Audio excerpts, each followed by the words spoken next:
reglamentario.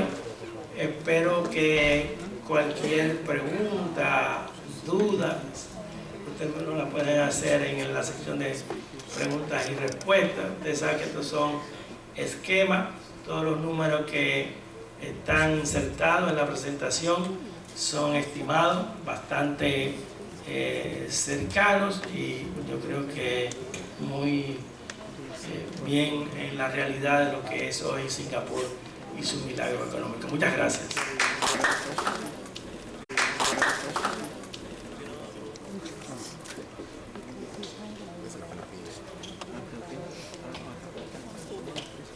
A Fernando y a la universidad por la invitación para venir a conversar un poco de esta experiencia. O sea, yo no soy un experto en Singapur, independientemente de que haya podido estar 3 veces allá, haya estado 3 veces.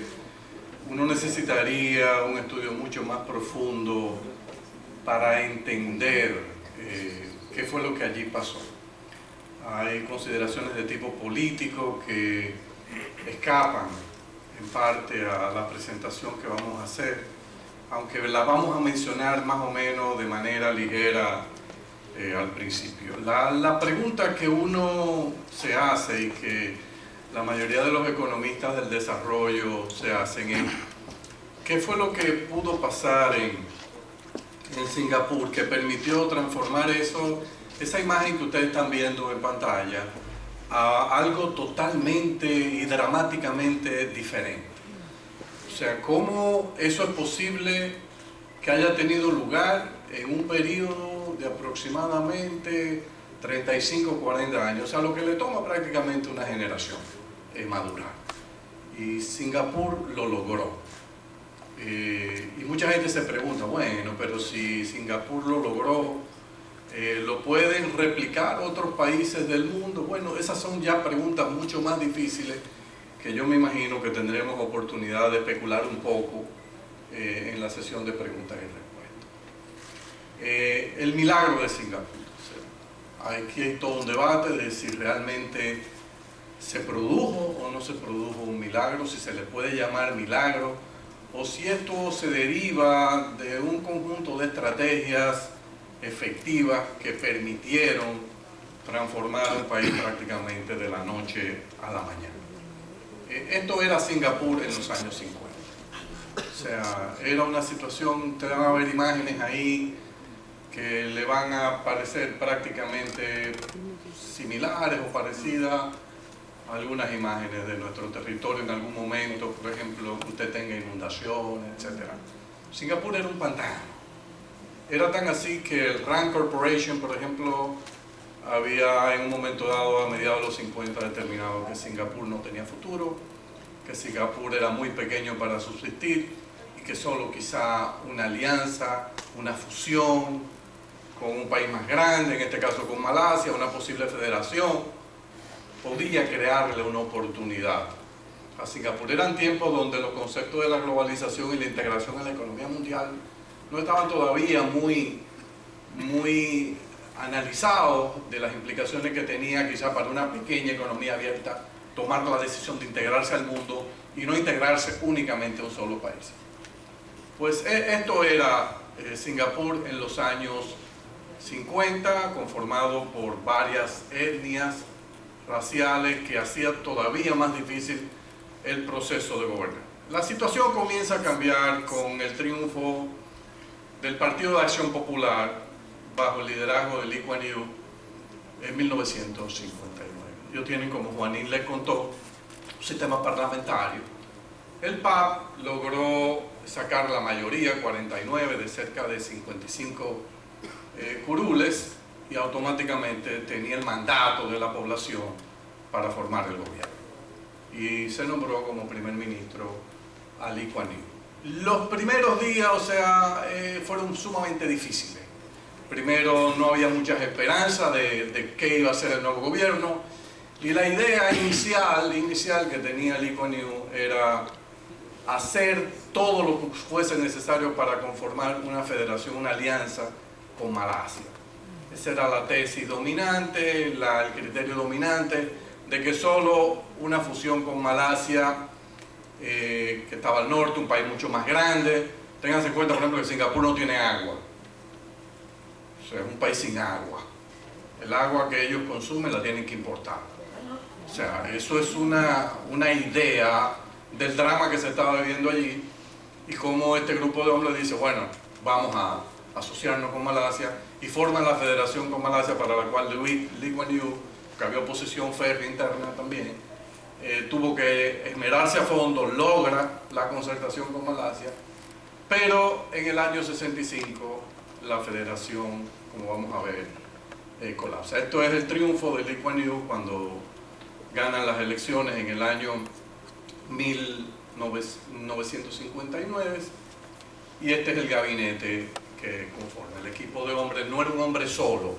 Hay un error a veces que se piensa que Lee Kuan Yew lo hizo todo, ¿no? Tenía un equipo realmente bien calificado en el área de educación principalmente, en el área de la finanza, de la hacienda pública, que lo ayudaron, igual que en el Ministerio de Industria, a trazar las pautas del desarrollo.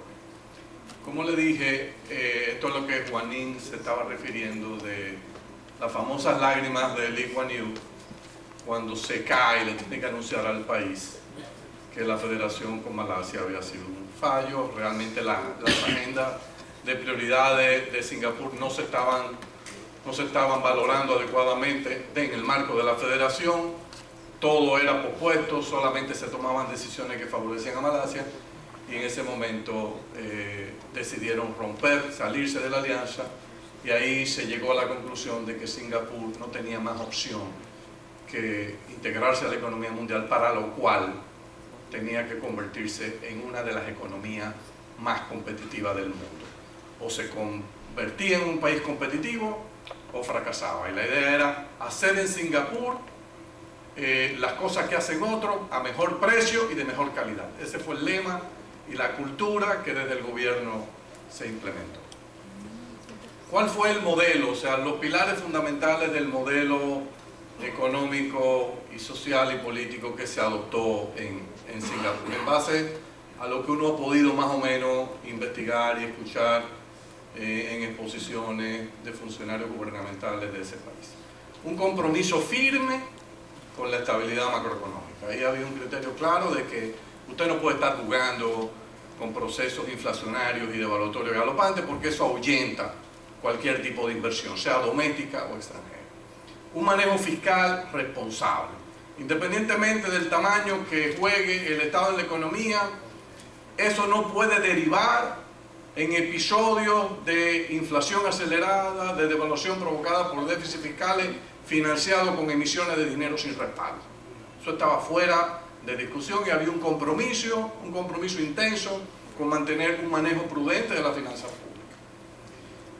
Singapur es un sistema que uno no puede catalogar como de economía de mercado tal y como la conocemos nosotros en la concepción occidental. Recordemos que estamos en el Asia. En el Asia hay una fuerte presencia estatal en todo. Y en Singapur tenemos una fuerte presencia estatal en la economía, no solo a través de regulaciones muy intensas y claras para promover competencias entre los privados, sino áreas que están reservadas en gran parte a la acción estatal, pero con criterio en su manejo como si fuesen totalmente empresas privadas.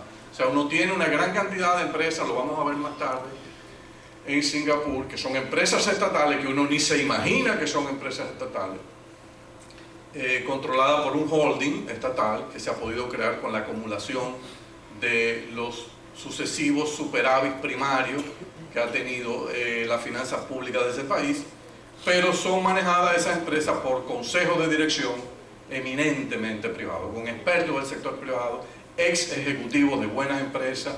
Incluso hay funcionarios de bancos de New York, en el caso de JP Morgan, por ejemplo, se sabe que banqueros de esa institución jugaron un rol importante en trazar pautas para la dirección adecuada de estas empresas. Algo que está latente también es que inicialmente, cuando se pensó en la federación con Malasia, Lee Kuan Yew tenía en su cabeza el modelo de sustitución de importaciones que estaba en boga en toda la América Latina. Ellos empezaron en el Asia bien temprano con este modelo, Pero Lee Kuan Yew se dio cuenta que el modelo requería de demasiadas exenciones y protecciones a industrias privadas y que su vida tenía que ser necesariamente efímera.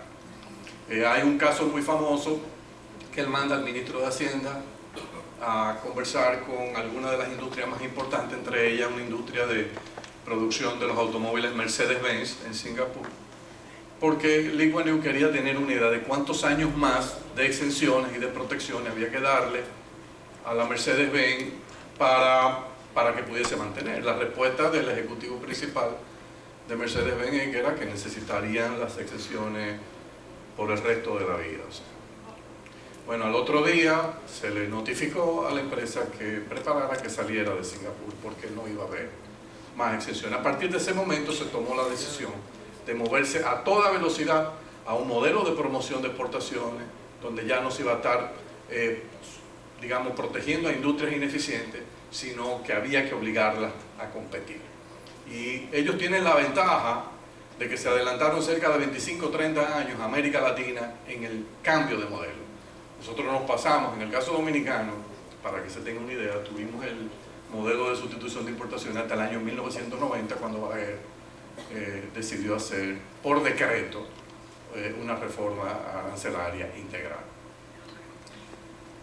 Uno de los pilares fundamentales de la estrategia económica de Singapur fue la apertura y los incentivos a la inversión extranjera, especialmente a las multinacionales, a las corporaciones multinacionales que eran mal vistas en América Latina. Aquellos eran tiempos donde al inversionista extranjero se le veía como un ave de rapiña en esta región. Incluso uno puede leer literatura de grandes escritores latinoamericanos, uruguayos. Por ejemplo, si usted se lee Las venas abiertas de América Latina, ahí va a ver el trasfondo del rechazo que teníamos hacia la inversión extranjera. Lee Kuan Yew era un hombre de mucho sentido común. Me decía, bueno, pero yo no sé qué se van a llevar de aquí porque yo no tengo ni algo. Yo lo que necesito es que vengan, traigan capital y me empleen y me entrenen a toda esta gente desempleada que tengo. Estaba con un desempleo del 15%, con un salario bajísimo, una mano de obra poco educada, y decía, oye, aquí el libro, el sentido común lo que manda es traer capital, y yo voy a traer capital. Entonces, eso fue clave, o sea, tratar de articular todos los incentivos principalmente para industrias del exterior que viniesen a manufacturar para la exportación, pero al mismo tiempo incentivos especiales para muchas multinacionales que asumiesen el compromiso de entrenar a la mano de obra singapurense. O sea, había un criterio claro de decirme, yo te voy a dar la concesión, pero yo te voy a estar evaluando si esa mano de obra está siendo entrenada. El proceso de learning by doing se instauró y hubo una presión muy fuerte para que las empresas cumplieran el compromiso adecuado. Otro elemento que ayudó mucho fue un asesor externo que tuvo Lee Kuan Yew, el doctor Albert Winsemius, un holandés, un economista holandés, que tenía mucha experiencia de la mentalidad de las corporaciones norteamericanas. Y Lee Kuan Yew tenía urgencia de atraerse estas empresas.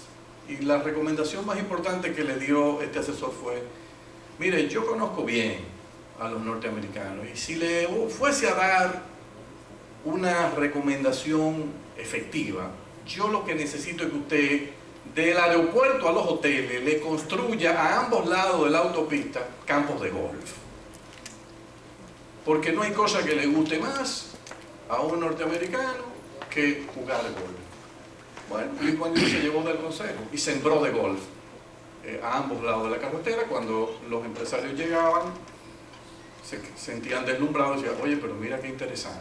Ahora, el viaje es larguísimo, entonces muchos optaban por no ir. ¿Qué decidió hacer Lee Kuan Yew? Bueno, viajaba continuamente. Los viajes de él no eran para dar conferencias ni asistir a seminarios, no. Los viajes de Lee Kuan Yew eran para convertirse en el principal mercadólogo y promotor de Singapur. En cada viaje veía entre 20 y 50 jefes de empresas norteamericanas, de Inglaterra, donde convencerlos de que es buen negocio ir a Singapur. Una vez la economía comenzó a crecer, se dio cuenta que había una gran oportunidad de atraer más inversión extranjera que